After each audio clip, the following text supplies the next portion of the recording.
good first meeting with the Honourable Foreign Minister Dr. Mahmood. A very wide-ranging discussion. It's very good to welcome a Foreign Minister who knows Europe well. Of course, he has very strong connections to Belgium, which is the headquarters of the European Union. So he's studied there, he knows Europe well and how Europe functions. So we had a very wide-ranging discussion about how we take forward EU-Bangladesh relations. And there's a lot on our agenda, as you know. We are going to start negotiating a new partnership and cooperation agreement very soon, which is a very wide-ranging new generation agreement. We only have one other in South Asia, covering all different policy areas of collaboration. We also talked, of course, about the more broad global situation, so what's happening in the Middle East, the Ukraine conflict, the Russian aggression in Ukraine, which is, of course, a huge priority for the European Union. And we talked about the Rohingya crisis, so all of the areas where we have long-standing collaboration with Bangladesh and where, of course, collaboration will continue for many years to come. So it's a very fruitful first meeting and a very dynamic discussion, and I look forward, and we look forward in the European Union to taking forward EU-Bangladesh relations with the Honourable Foreign Minister. I think in the next 5 years we'll be really seeing a step change in our relationship, and that will be driven by the new Partnership and Cooperation Agreement. A Partnership and Cooperation Agreement is a much more political in nature than the existing agreement we have with Bangladesh, which dates to 2001. And that's mainly premised on development cooperation.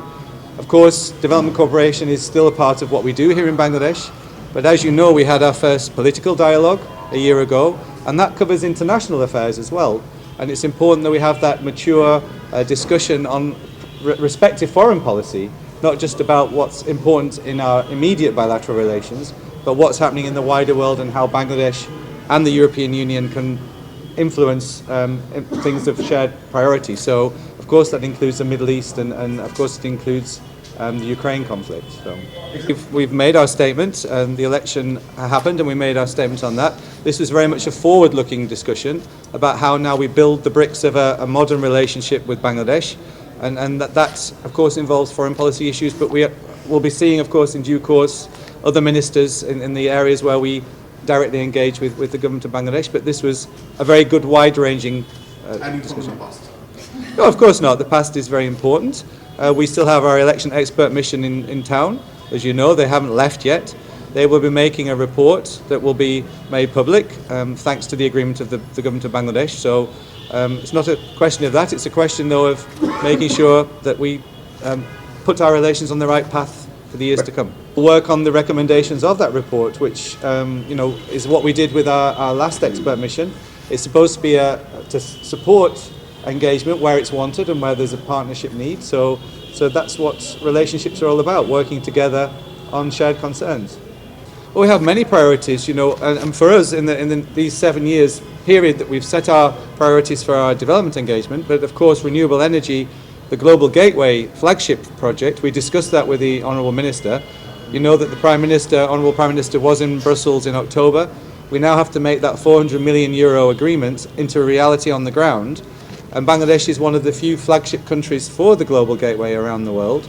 And this is where we will make a test case of our cooperation through helping Bangladesh reach its goal of generating energy from renewable sources. And I look forward to taking that forward. Of course, the Rohingya crisis, which we must never let become a forgotten crisis, is a huge shared priority, over 1 million refugees. And we all know the challenges that are happening also on the other side of the border in Myanmar now. We want to work closely with that as one of the key humanitarian donors. But many issues, from climate change to migration, we discuss migration issues, legal pathways to Europe. There's a lot on the agenda, and that reflects the maturity of our partnership. I won't personally talk, of course, it's not my job, but we have a special envoy for Myanmar who's in constant contact with the various players. Of course, ASEAN is playing a very key role, so it's a very complex situation. What we are focusing on here is supporting the government in hosting over 1 million refugees and the costs associated with that, and the need to maintain health, education, food services to those people in need. So we're here to support the government on that agenda. Thank you. Thank you. Bye.